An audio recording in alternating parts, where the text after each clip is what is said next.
մենք այսօր այստեղ խաղողի գովքի երգեր պետք է երգենք երեխեք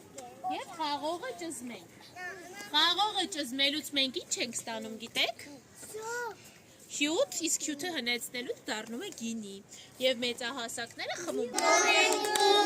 ենք։ Ջան, խաղող ջան, ջան, մեր խաղողին մենք գովենք, ջան, խաղող ջան, ջան, մեր խաղողին մենք գովենք, ջան, խաղող ջան, ջան, գովենք, գովենք, գովենք, ջան, խաղող ջան, ջան, խաղողի համը գովենք, ջան, խաղող ջան, ջան, խաղողի համը գովենք, ջան, խաղող ջան, ջան,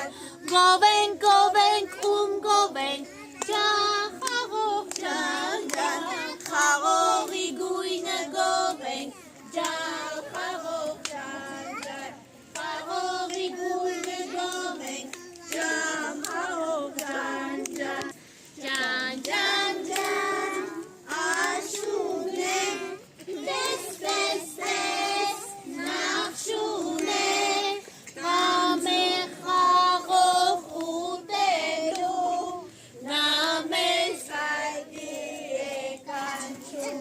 ջան, ջան, ջան, աշուն է, տես, տես, տես,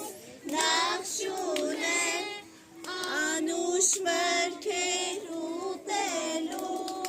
նա մեզ այգի է կանչում, անուշ մրգեր ուտելու, նա մեզ այգի է կանչում։ Ամենափոքրիկ և ամենագեղեցիկ գինեգործներին ասում ենք ջան։